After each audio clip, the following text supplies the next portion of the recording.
some more BLT match analysis. I have not watched any of these. I'm watching all of these blind. Thanks a lot to Novax for providing me the replays spoiler free. And without further ado, let's get into this first game, Celeste against Rafna. So, Celeste is getting stalled again. Probably not an ideal matchup for them. Uh, Once again, we see a lot of these stall teams. I think this one, yeah, the fact that it is running Blissey and Titar makes me think this is probably going to be very tricky for Celeste. Because, well, the Kyogre could be Terra Ghost, and it probably could be like the main anchor here. If it's like Boots Terra Ghost, it could deal a good amount of pressure. This Lunala, if it's Psyshock and Focus Blast, but then it would be like 3 attacks. It would probably be pretty good. It's probably Calm Mind.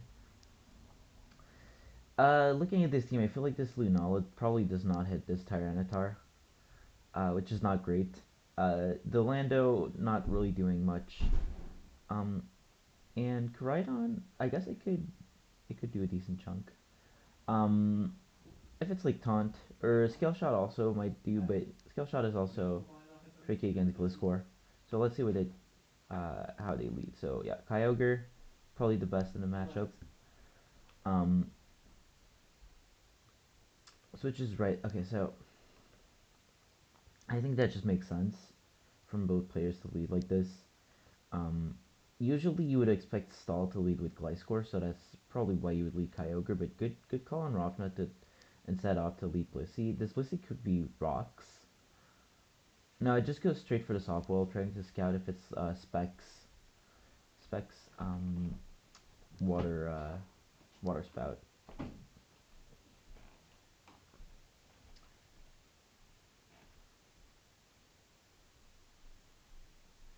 So good scale shot damage.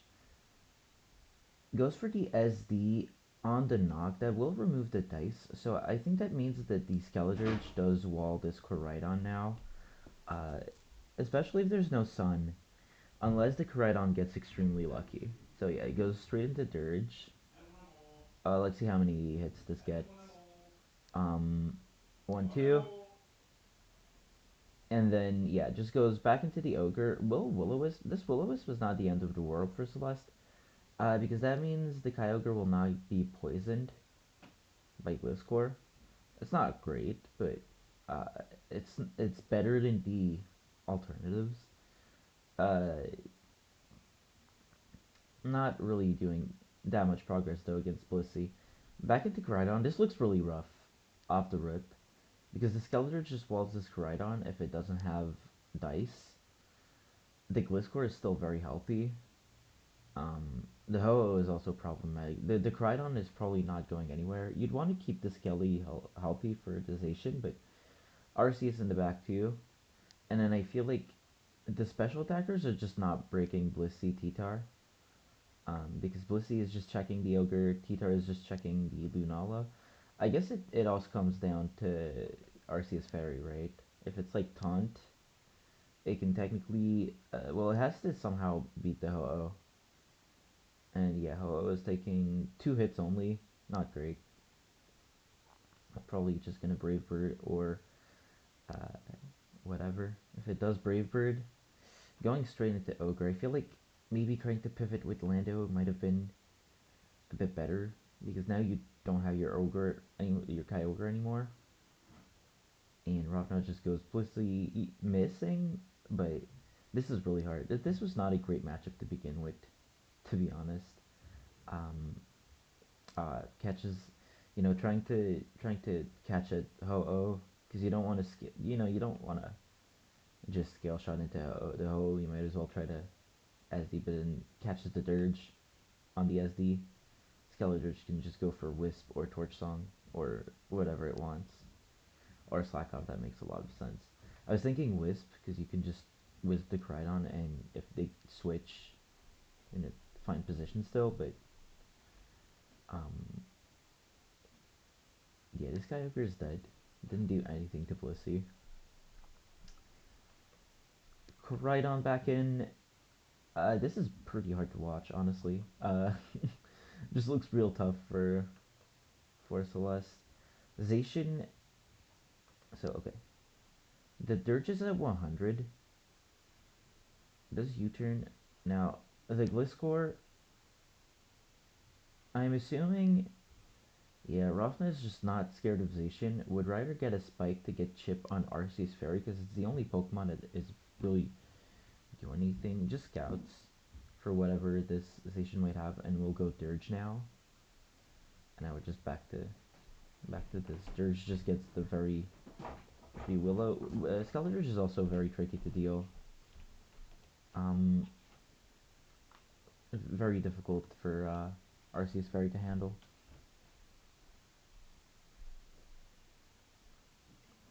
And yeah, so Calm Mind and just goes for Recover and until he gets Whirlwind. So that I'm not sure what the last move is. If it's a Power Gem or if it's Calm Mind, but I'm sensing that Celeste is probably gonna try to get everything on their team knocked out, and then try to YOLO sweep with the last mon Arceus.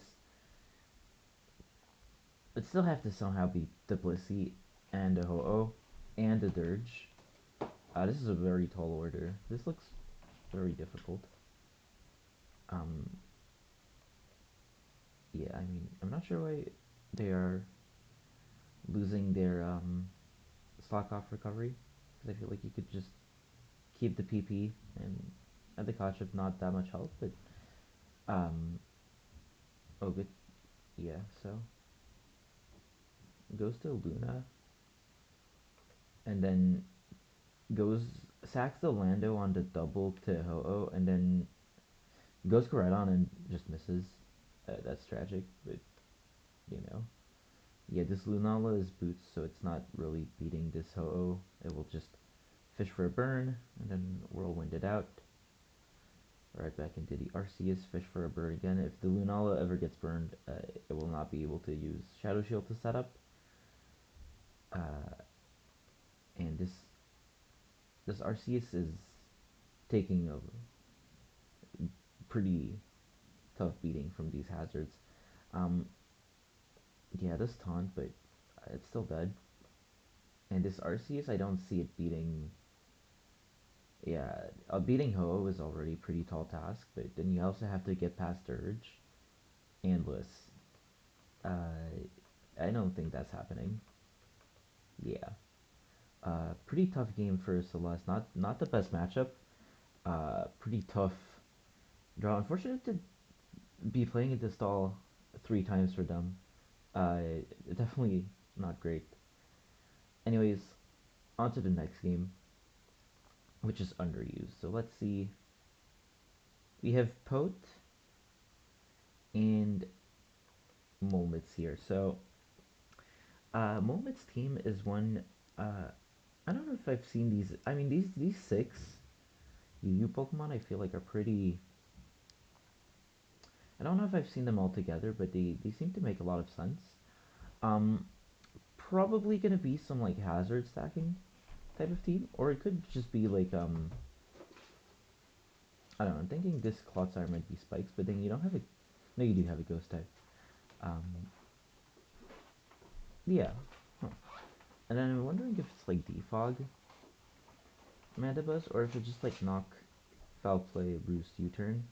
U-turn would probably be really good to have here because you have your Arcanine, which is probably boots, and then this Lottie, which is the progress maker. As for Pote, running a pretty nice team actually. Kind of like this, a very like aggressive volt turn sort of team. Does if the Pokemon on Pote's team ever get knocked, like if the low kicks gets its item stolen by Tink, or if Mandibus gets knocked into something, the spikes damage will rack up very quickly, especially on low kicks and Mandy. And Magnezone is probably taking spikes as well. So the Donphan, like it is gonna be like the weak point of the team long term, I think. But if it can hold the team together and prevent anything from taking down too much hazard chip, I think the other five Pokemon, this Clotsire Skeletor is going to be very difficult to pressure. However, mostly Claude looks really tricky. Let's see.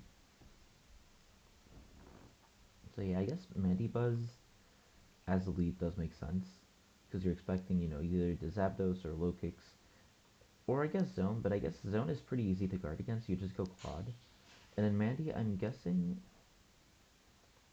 Yeah, so Toxic makes sense. I'm just wondering if it's Defog or not. Maybe it does. Maybe it doesn't have. Uh, hmm. Because Toxic, Defog, Roost, Foul Play. Yeah, that would make sense. Not the best at pivoting, but it is what it is.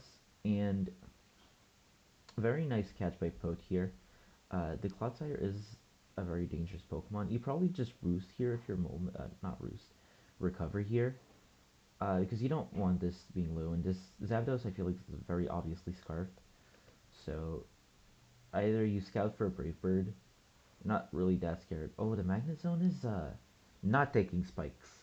That's very important to note. And I guess the cool thing about this Magnet Zone, actually, this really changes the matchup because this Magnet Zone is really hard to hit for Molmits. And the fact that, as soon as this guy loses the balloon, it is basically Clodsire Father, but this is not an easy Pokemon to play around because, Lottie, I mean, every Pokemon other than Claude gets Volchits on, and Claude cannot touch this Magnet Zone. So, I'm gonna go for the, I don't know if that's, analytics or not. I would assume this is, right? Because that does a lot. And I'm gonna assume that if you're Arcanine here, you just go for the Morning Sun. If you have it, I would presume you would have it on this team. Oh no, just goes for the Earthquake. Does not proc a Rocky Helmet, probably boots Tox effects. Yeah, the Tinkaton does have the balloon. So I guess the team is not as Spikes weak as I initially thought it would be, mostly because the Magnezone is just so good now that it has the balloon. If Moments had gone the like if this Toxapex had liquidation into the air balloon, gotten its hazard stolen, might have been good because now it would be like Boots tank, which is not bad. But then Lokix wouldn't have to be afraid of getting its boots stolen. Um, yeah, and I guess here Rock Straight, Go Straight. Okay, so I guess the obvious play here, right, as Donphan is to spin, but then you take a lot of uh, poison damage, and the Tinkaton isn't. I don't know if it's really that threatening because you spin, and then you should be. No, you're probably still slower afterwards because Tink is very naturally fast. But then it's now no longer balloons. So if Moments wants to set up rocks again, they are setting themselves in grave danger. So Pote tries to go for like a double switch kind of play here into Encore. That makes a lot of sense. Actually, yeah, because yeah, I don't know why I didn't see that one. These guys are always Encore, so or almost. So yeah, pivots on the Encore. Very good play by Pote. Oh no. Oh, the Magnezone is slower than the tank. I mean, I think that's pretty self-explanatory. I guess this Magnezone is not that fast, which would make sense, right? But the fact that he didn't go back to Donphan immediately just gets his balloon knocked. Now, Moments just goes Claude. This Stinkaton can. Oh, what? Why knock again? Just go Clodsire. You can Earthquake this now. You're threatening the whole team with either Toxic or Earthquake. Goes for knock again. Not sure about that one. Um, why are you trading this and not just going Clodsire? Maybe the Clodsire is not Earthquake. That feels very odd because this Tinkaton is still good value. It still checks the low kicks. Now the low kicks is looking pretty smacked at Rise. I see. I mean, Okay, so I guess even if you knew it was magnet rays, right? Oh no, because it's trapped. That's why. So this is, I guess it's trapping it for low kicks. Then why did you not try to trap this immediately? Why go to Dawn fan line first? That's what I'm curious about.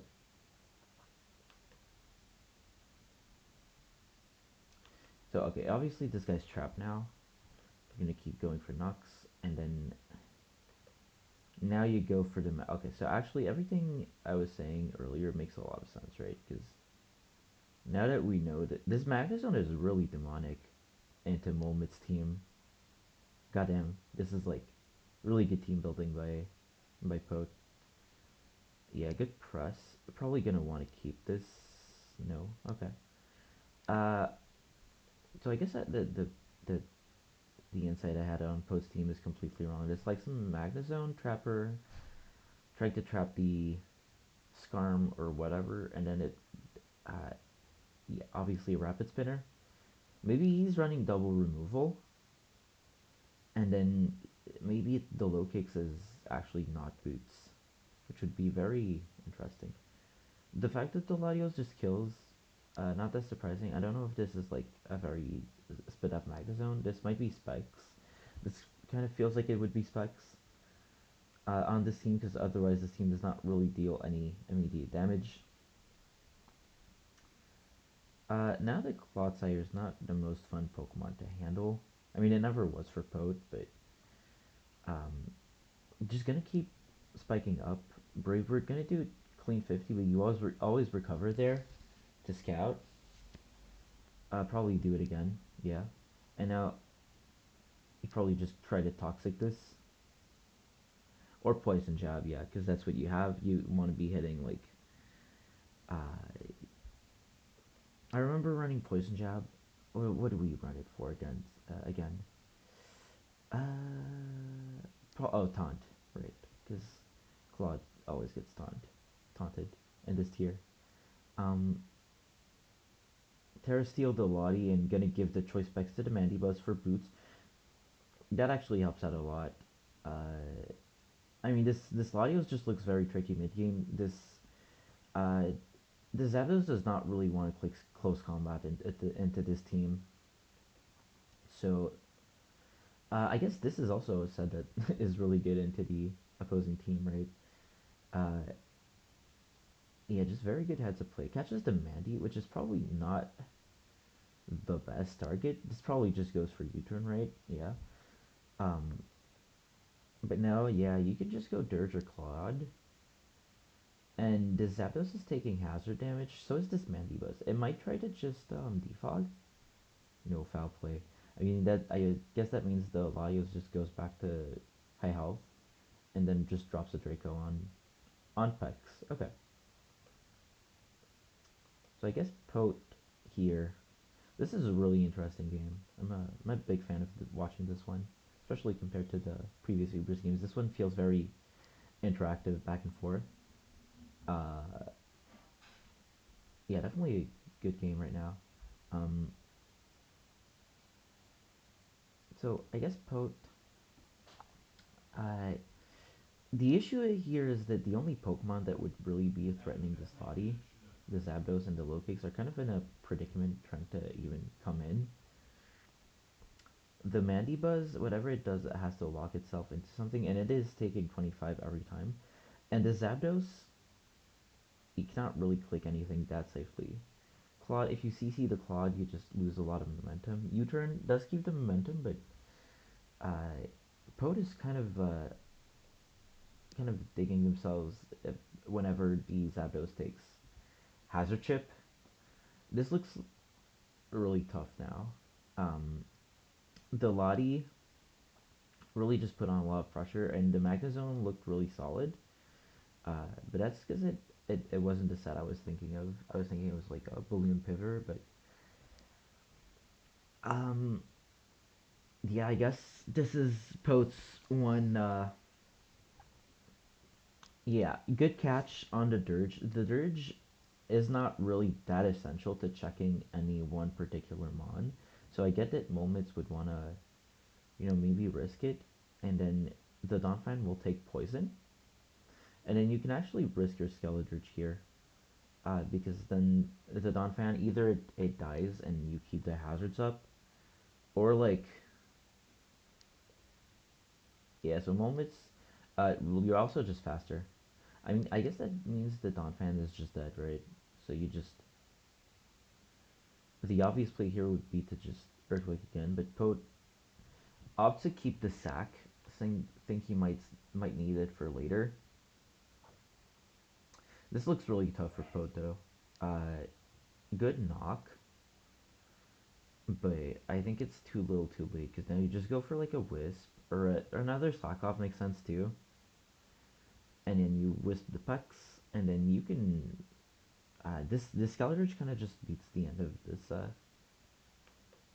of this team, right? I'm wondering why he's not Will-O-Wisping, because you could Wisp and then heal as it is attacking you. Um, and yeah, as I alluded to earlier, this low kicks is not how. So I completely misunderstood what Pote's team was, but now, yeah, because it has no item, knockoff probably does not even do that much. And yeah, I mean timed out, but this game was pretty much over. This game, yeah, it looked really close. I think Pote was doing very well at the start. I think I also just, the fact that I thought the sets were different made me think this was closer than it actually was in reality. Because if I look back, this Magna Zone that I thought was very threatening if it was Balloon, because it would always come in on Claude and then you could pivot around. It didn't really Volt Switch. It didn't really pressure Lottie. It didn't really pressure like the team, right? It would just come in on Claude and force it out. I think like, yeah, the fact that it was, I guess in reality it just was somewhat Spike's week, and then this team really, moments really did really well to, use the strengths of Spikes, using Trick to put themselves in good positions. This one, yeah, this sequence was, it did suck to lose Tinkaton, but if the low kicks is not even boots, then you can just set up hazards as much as you want, And then the fact that the Don fan was toxic so early on in the game, I guess that was the critical misplay here, because he gets poisoned, and then the rest of the game just starts the spiral, right? Because now you're not really, your hazard remover is just not in a great spot. You're facing spikes, and you don't want to switch in your Dawn fan. I guess that was the critical misplay early on. I guess I did miss that in the long term. It didn't feel like it would have been that important. Um, but yeah, damn. I think that's it for this one. That's all I have to say. I'm gonna go on to the next. Are you? Oh. LCAP and Pesa. So Pesa, I think, was playing UU the previous weeks and was doing pretty well, but now they are playing against LCAP. I'm guessing LCAP was a last minute sub.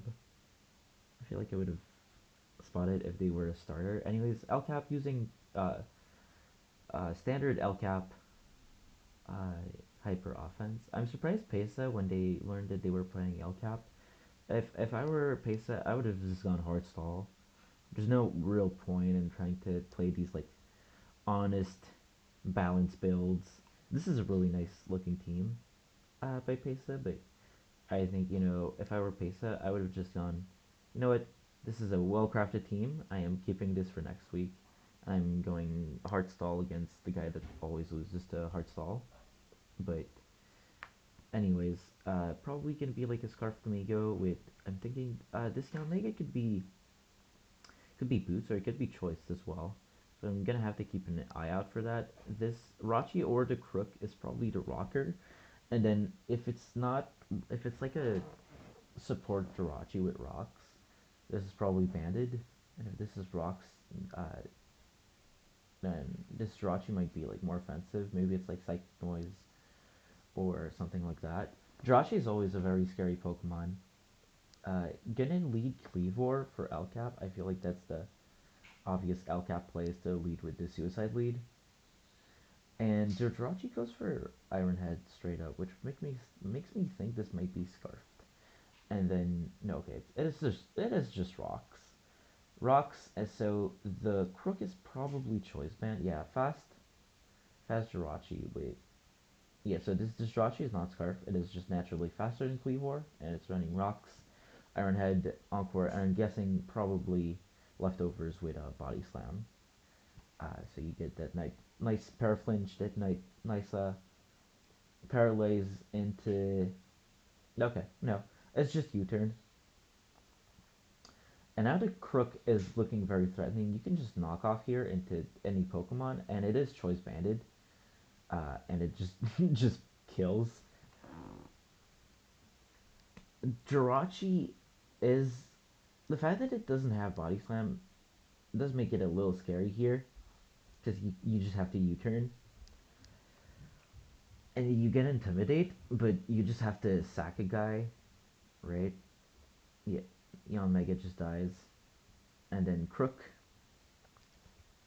gets crit very early on. I don't know if that means it will still live. No, it dies. It's not great. But now you go Slowbro, and it does absolutely nothing. So you do get uh, at least. But now this guy comes in, right?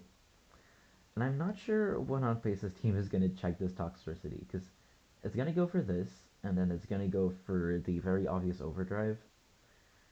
Because I mean, unless this Slowbro is somehow like Terra Ground, and then you just go for the Terra, and you just win. Yeah. Okay. Uh, nice team by Pesa. I like this type of build. Not what I would have brought into El Cap. That's for sure. Um, yeah, like started off really solid, and then the Mousehole came in. The fact that this, I feel like you could have encore locked this, right? Because let's say they bite, you encore, and then you go Crook, and then you just pick another kill, and then we're doing this over and over again instead of well, I guess that was the plan until the Crook got crit, and then just lost the game to Tox.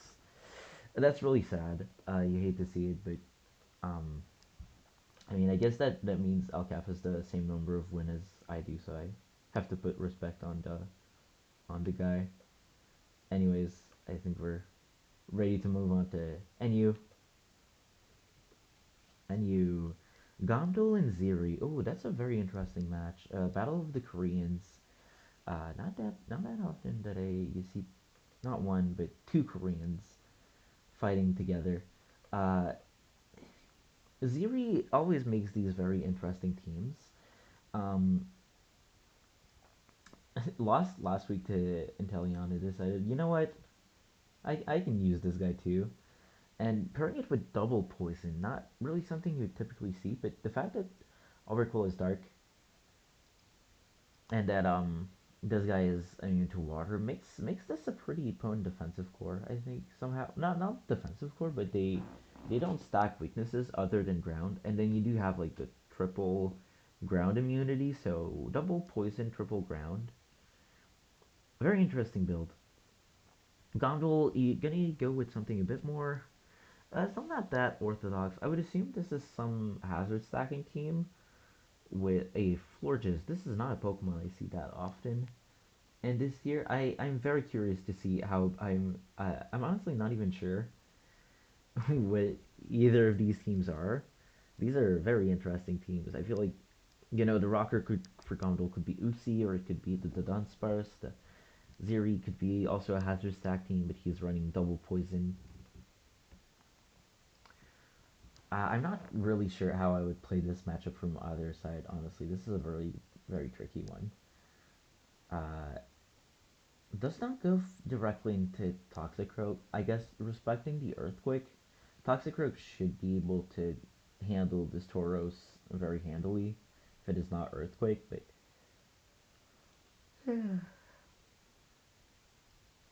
oh, sorry guys. Um,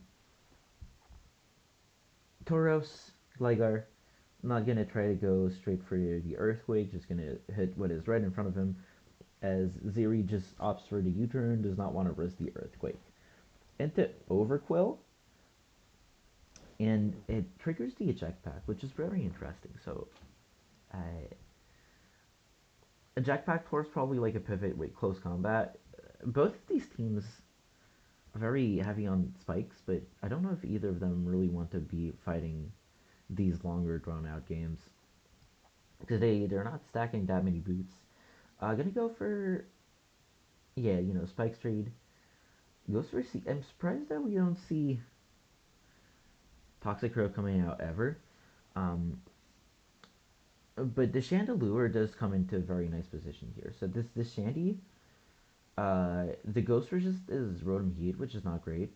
The Fire Resist is over is no, the Fire Resist is Rotom Heat, but it does take damage to Shadow Ball, and Overquill is the Ghost Resist, but it, yeah. So Rotom is the answer to Shandy, I guess.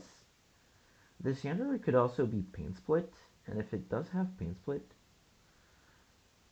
no, it has Hex.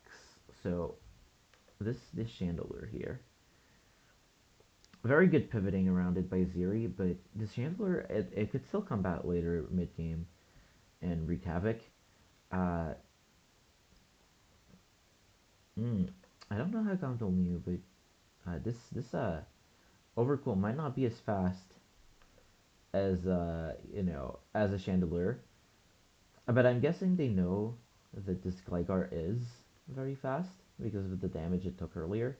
So it just doesn't try to take the Earthquake. Respects the fact that this Gligar is probably very fast. Very good knowledge of the tier by Gondol. And then just close combats the Now here's the flip side of this matchup. Uh Gondol has no real good water resist. So this guy just picks. This is such a weird matchup. I don't know how either. Okay, so I guess they're trading rocks here, right? Uh, no. Okay, first Will Glare, Choppleberry, Dunsparce. These, I'm really usually I'm such a big fan of like boots on everything and like very safe. These teams are like they have like spikes and neither of them have like that good removal or like any removal or yeah, these teams are not at all what I would be using, but I'm oh wow, good catch by Gom. Uh yeah, recognizes that this Rotom probably is gonna try to split, try to get some chip on this the Dunsparce that cannot heal, and then pivots into Tauros and just gets a pick and some chip with a nice crit. As this Inteleon, it only gets to come in one last time because this team has no hazard control, but it will be in Torrent, and Gom still does not have any water resist. Forges is probably gonna be uh, this very PU-esque interaction. Probably just gonna be Scarf, right? With Trick, looking at how this hazard stacking team works. I think this probably is the moment where as Zeri you want to go for the Terra Dark, and Gondol calls that out, goes straight for the Terra of their own. Yeah, good call out by Gom. I on the oh wow, yeah, Zeri just calls it out. I mean it makes a lot of sense, right? But I think Gom still wins because he still has the Scarf Forges, whereas the Specs Inteleon, even though it is oh maybe this is a Specs Forge. Did this attack into anything? I guess it only attacked into the Rotom and it did kill it, but I mean, anything would have killed at that point. I guess this Inteleon is faster than Forges. Maybe it's just faster than Scarf Forges. Yeah, this fortress. No, okay, it is scarfed. I guess Inteleon is just faster than scarf floors. Uh, but yeah, very epic scuffle between these two. Uh, Zero was not really able, I think, to start really clicking. They were always their teaming was a little slower. Zero's team.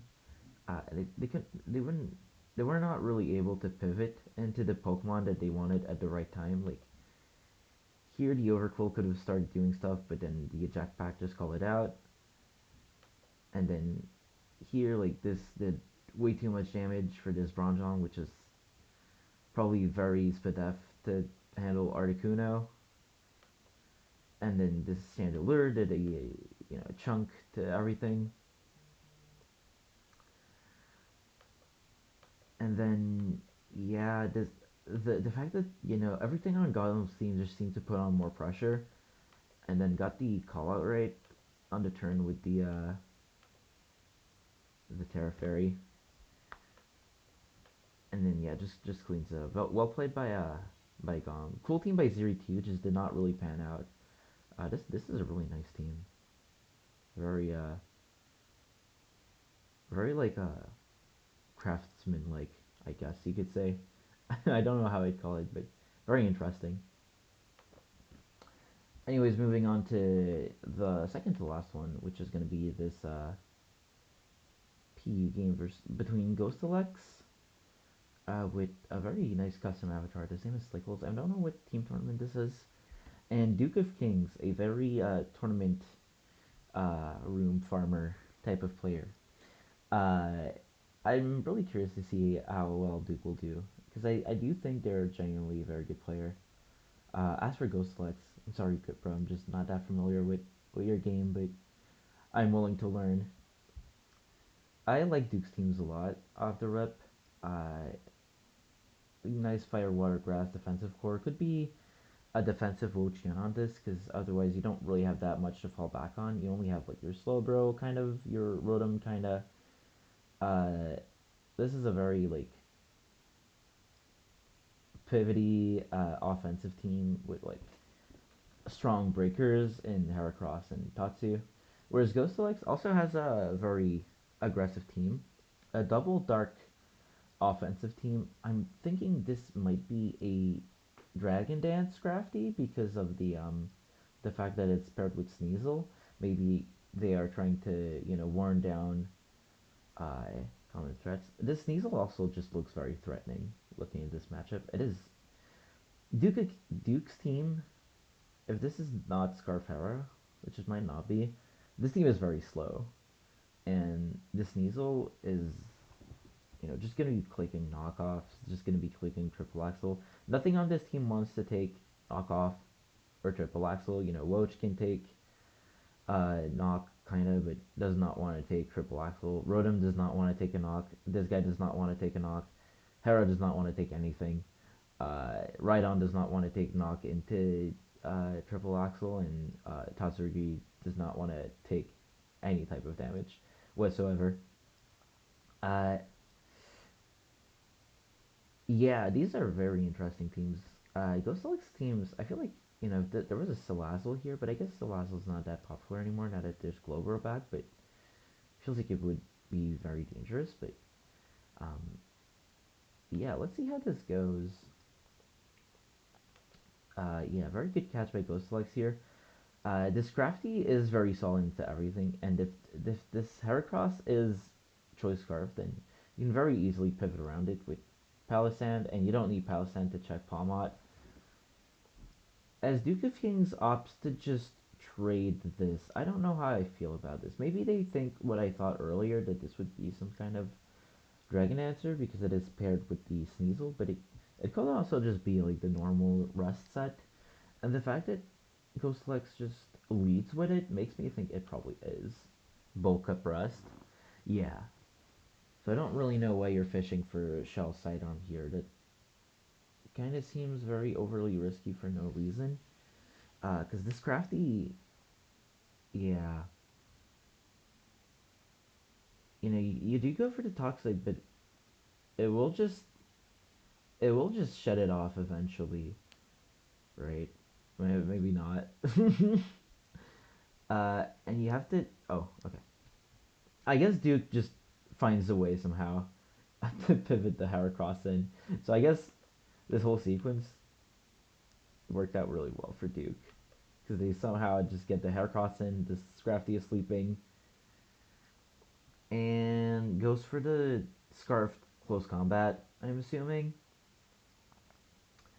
into Woach. If this Woachin were Specs, it would just be able to click something and kill. But yeah, as I figured, on a team like this, probably needs to be like a more defensive backbone. Yeah, I guess this Slowbro now that it has no item and the floor just has no item, kind of beats it. Nothing for nothing. The perfect trade. I guess we're just back to this. Switching Tatsugiri is always scary because Damon is so frail. And then goes back into Slowbro, probably on the, I want to say on the floor, just, I don't know. I feel like you could just attack. And if you're scared of the Scrafty just waking up, like, why go Slowbro? I guess because you're just trying to do the same sequence. I don't really get. I guess second look at it, this team just looks like it just loses to Scrafty when you look at it from that angle, because it's just kind of getting farmed right now. Yeah, this Scrafty is not shedding anything. I guess now it does. So Drain Punch. This is like a super Scrafty weak team. Uh, I didn't think like I didn't. I guess you're so used to seeing like Terra Fairy, Slowbro, this type of build. I guess it just didn't register that it would just be this set until now I realized. Because, I mean, if it's not like Terra Fairy, this team just loses. So you kind of figured that you don't want to lose to Scrafty. This would be like Terra Fairy would call mine, but I thought wrong. Because this guy just picks up a kill now. I guess scouts for the Terra on the Wochian. Uh, but now Slowbro's back in, and then Scrafty is going to come right back in. No, Tatsu comes in and just goes for the Draco. Yeah, I guess that's pretty fair too. Just catches the recover, and uh, Wochian at 44 will not be switching in. Duke forced to go for another double here. So the Heracross just lets in the Palisand, so opts to go to the Tatsu. Tatsu taking rocks, it's probably Specs. Does catch Deflorges, however. And another good double, so because the Tatsu is, because this is taking rocks, this is almost certainly Specs. Probably, the damage to you if your Go selects. So you probably just go to Tatsu, and then Dukes makes another very nice play by going into the Hera on the Tatsu, which does threaten a kill, and then just loses the sequence to Palisand, which will be going into the Rotom. Okay, I thought it would just heal, but I guess pivoting Rotom just makes sense as well. And then you're forced to go right on. If this is a Will-O-Wisp, you could probably just steal it out here, the game. Yeah, because now this is just another port of entry for this very dangerous Scrafty. Or for Palisand. You can just sack the floor just here. To the water move. No, to the Draco. And then you just... Oh, right, because the Slowbro is dead, now you can trick. And so you get the boots from the Rotom. And this just looks very dire. Because the Sneasel comes in, right? And then not only is the Heracross the only Pokemon that can do anything, it is taking damage from the Palisand every time it attacks. Well, I guess not if it clicks Stone Edge, but that will do pathetic amount. This Rotom does not have boots. This Scrafty is basically unkillable. Uh, Very nice healing. Oh, you can wisp this, but it won't help you. Uh,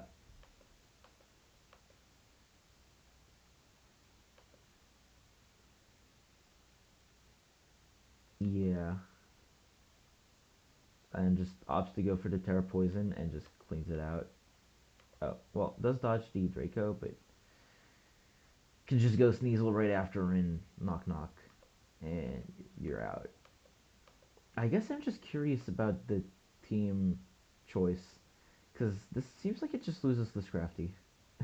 Like, this very common combination of Scrafty and Palisand looked like it really was an issue for this. The only thing, like this, the Specs Tatsu was kind of making progress, but not that much. It's kind of an issue for that guy as well. Yeah, Ghost Lights team is very nice though, so kudos to them, and well played. And on to the last game of lower tiers for this set, Novax and Geove. So very standard TTMs from both sides. These types of teams will differ in their EVs and the moveset of the Toad School, maybe the items as well. You know, I've seen Ice Hammer Tank, that sort of stuff for like the Ditto match, but Geo's Vullaby could be nasty plot or it could be physical.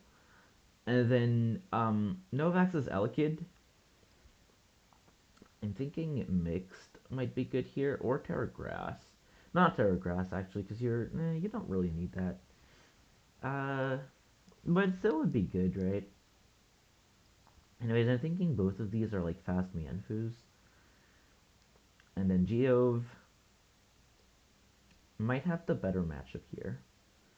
If this is Nasty Plot Vullaby, and if it's Terra Ground, because Terra Blast is still legal in World Cup, if it's that, that is very threatening to this kind of team. So I would give the matchup to Geove if I had to guess. So Mianfu to Mianfu lead, you're going to trade fake outs here? No? Okay. So Geove opts to go for this line of stealing the item. This makes a lot of sense because Geove is running a Vullaby, and so Novax will not want to throw away whatever they have on Tank.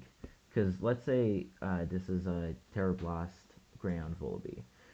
Novax goes into Tank as Geo fakes out. Sure, the Fu is no longer Violite, but the Tinkatink now no longer checks Volby. So this position would be really bad. On the flip side, this Tinkatink on Geo's side is not really checking anything.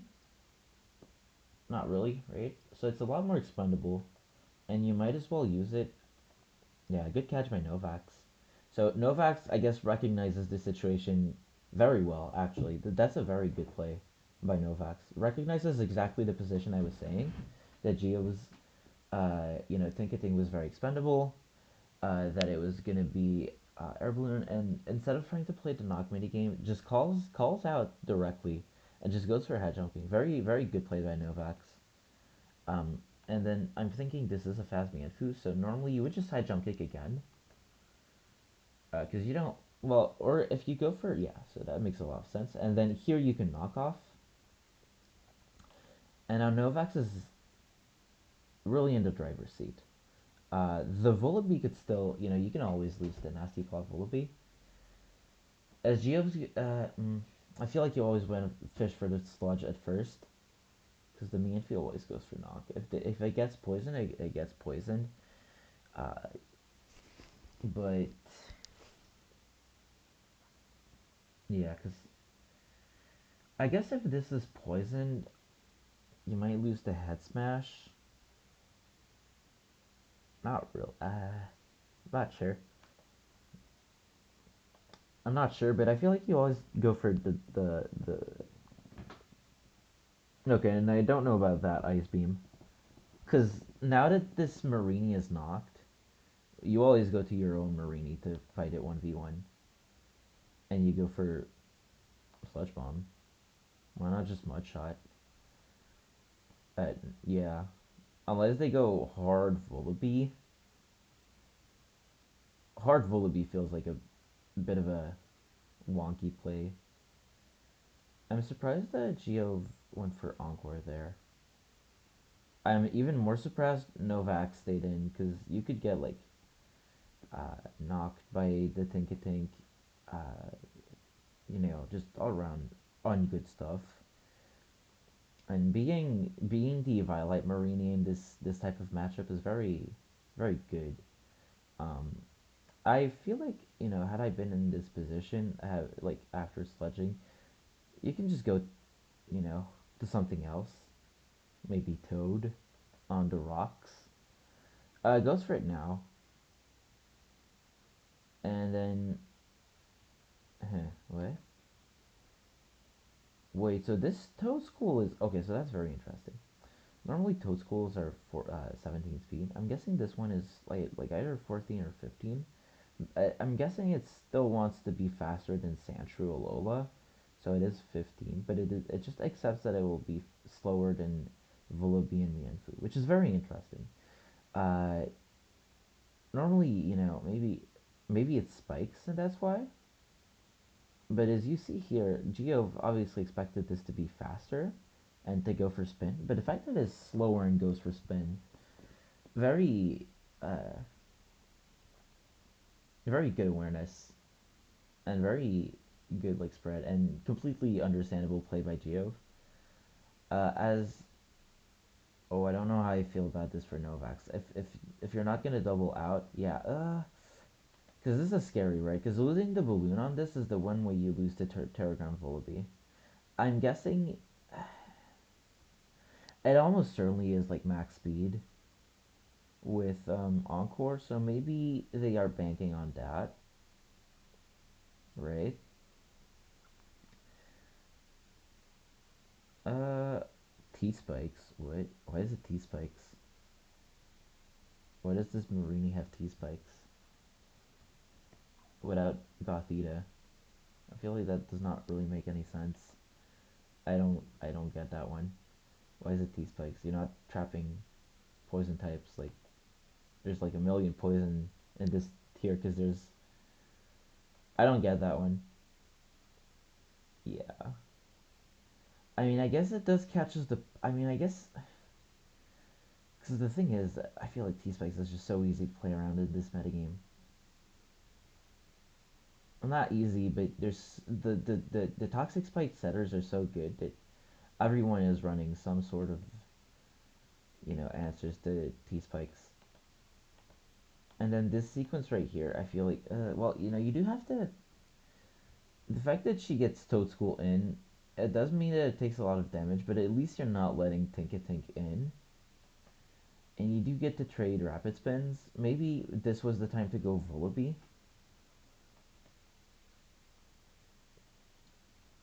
Or, okay, now on to Marini. Toad School. I mean, that's shit, but this Marini is going to heal all the way back. But the Growlithe, yeah, it gets one kill, but then Mienfoo and Marini are just such a problem. And I think here you just go Mienfoo. No, okay. I would have tried to get back some health on both of these because you never click Flare Blitz on Marini here. That'd be a pretty terrible play, but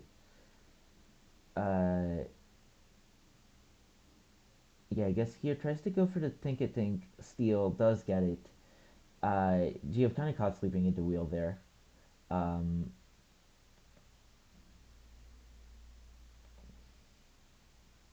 yeah, and then this Marini still has the Violite, so it will just be sort of manhandling the opposing Marini. Somehow, how did they do almost equal damage? That makes no sense. This one barely does any damage. Oh, it doesn't even try to recover. I guess, well, Geo does have the speed boost, but the Tinkatink here will just be clicking Encore, right? But this is how you lose the game. So, oh yeah, I feel like you want to not roost. You want to